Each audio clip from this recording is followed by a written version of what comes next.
conduct was remotely acceptable.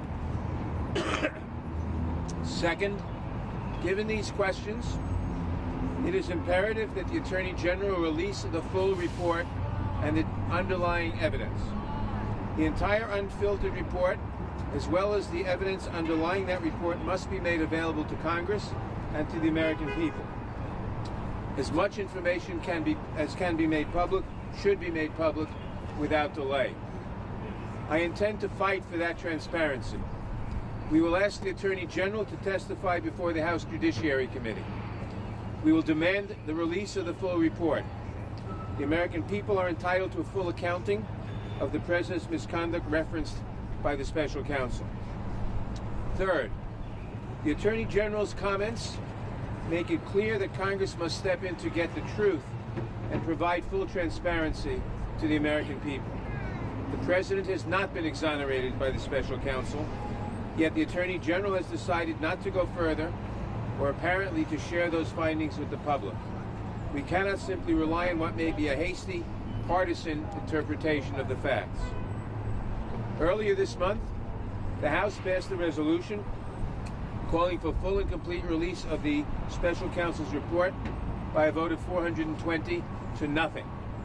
We now call on the Attorney General to honor that request, to release the report and the underlying evidence, and to appear before the Judiciary Committee to answer our questions without delay.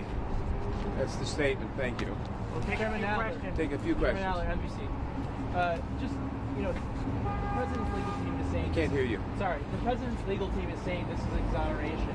And, it's going in opposite of what the Special Counsel say. What's your reaction? What does the committee plan to do kind of in response to all this? Well, as you point out, the President or his people are saying it's a total exoneration. That contradicts what the Special Counsel found. It's a lie about what the Special Counsel found, but we should not be surprised that they lie anymore. And so you mentioned on Twitter you're going to ask the Attorney General to appear before the committee. Yes. Would you be willing to use subpoena powers if necessary? Sure. I would hope that it would not be necessary to use subpoena power to get the Attorney General to appear before the committee. We also want to see the full report, and if necessary, we'll use subpoena power to get that too. Are you worried that executive privilege could be exercised on some of these unknowns in the inside of this report? Well, the President could try to exercise executive privilege, but it won't be successful. Executive privilege must be asserted by the President personally, and as the Nixon case in front of the Supreme Court, which was decided 9-0, pointed out, executive privilege cannot be used to shield or hide wrongdoing. In the case of Nixon, the tapes of his personal conversations with people were ordered revealed by the court. So I don't think that executive privilege will be a very successful defense here. Have you talked to the other side of your colleagues? Okay, other questions. There's other questions. ABC News. The Speaker and Leader Schumer are tonight questioning what they say is the Attorney General's bias. Is that fair, and do you have confidence in the Attorney General? Well, it is fair, and in fact, I questioned it if you listen to what I said. He auditioned for his job by writing a 19-page memorandum giving a very extreme view of obstruction of justice and of presidential power, and saying basically that no president could really commit obstruction of justice.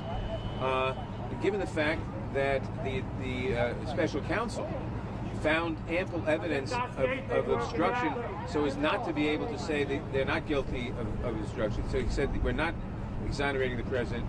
After 22 months, for the Attorney General reviewing that record in 22 hours is a bit much.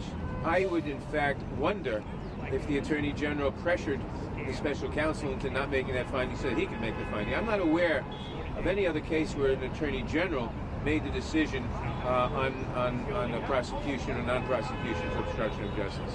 When do you plan to be briefed on the conclusions that he found beyond what's in the summary? No, all we have is the letter. And what does it give you any concern now in terms of where the party should move forward? Do you think that will you move forward with impeachment proceedings?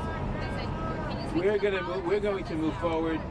We're going to move forward with our investigations of obstruction of justice, abuses of power, corruption, to defend the rule of law, which is our job. It's a broader mandate than the special prosecutor had. His mandate is only for crimes. We're going to press forward with that, and as part of that, we're going to press forward with getting the entire report and the underlying evidence, so that we don't have to recreate it.